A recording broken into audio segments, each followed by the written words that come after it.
Oh yeah, well one time I swam 300 miles and then just like jumped out of the water onto a ship and was like, beat that. Well, did I tell you about the big blue whale I made friends with yesterday, who I was riding around the coastline? Yeah, my big blue whale, who I let come get you, and then I demanded it come back. Yeah, that you played no part in. No way. Yeah, it's my super mammal. You know Daryl, the big blue whale? He's mine, yeah, super mutant. You own him? Fuck yeah, I own him. I thought he was just a guy who helped people. No. Wait, dude, are we thinking of the right Daryl? We have the wrong Daryl.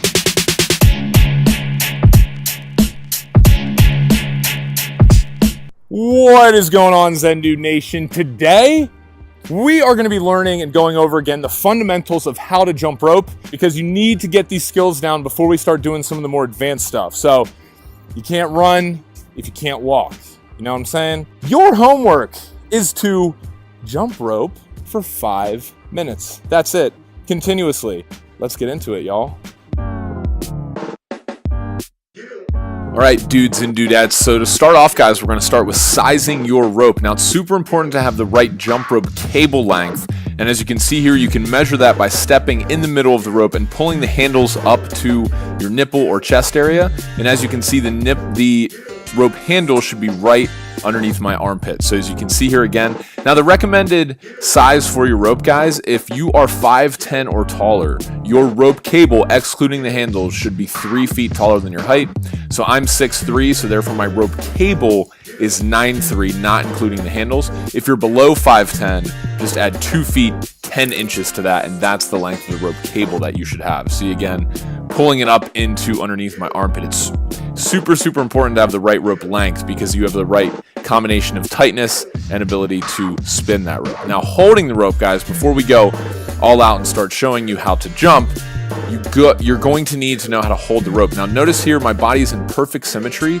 My wrists are jutting out to the sides of my hips directly, and jump rope is all about doing less. There is not a lot of movement involved, as you'll see here in a sec. But in terms of holding the rope, you don't want to be too high up. You don't want to have your wrist down too far, because you want to spin the rope so that it clears your head with the same amount of inches or centimeters that it clears your feet. So you want to be right in the middle of that spin. Always have your knees bent, guys. I cannot stress that enough. You don't want to be, having your knees locked, because that will definitely mess them up. You don't want to be having them, too low, because that would be a really hard way to jump rope.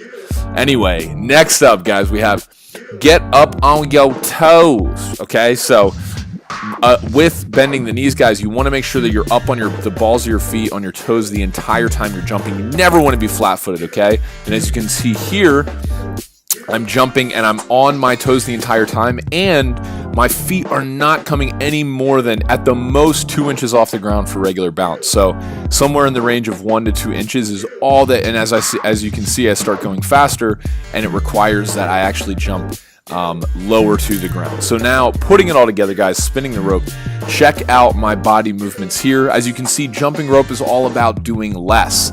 The only thing that's working here, guys, you'll see in a sec, my wrists. My wrists are controlling everything. I cannot stress that enough. Some people jump too high and do almost like a butt kick, and you really want to focus more on your wrists, and the feet will follow, I promise. So check out here the wrists. Notice how I'm spinning the rope with just using my wrists, and my shoulders and everything above my elbows has no movement, as you can see here from the side. Look at that, perfect. Up on the toes, knees bent. I'm swinging the rope. Everything is controlled by my wrists, and I'm making sure that everything is staying nice and tight. So go ahead, guys. Trust me, I was not, and Brandon was not that good when we first started, and that's totally fine. I know I say this in every video, but it just takes some practice. So next, what I want to talk to you guys about is how can you just start doing this? What I'd recommend is that you guys start practicing 3 to 5 minutes a day to just get the fundamentals down of this regular bounce, because this, from here, if you can spin the rope fast, you can not only get an awesome body, but you can do more tricks and make it challenging.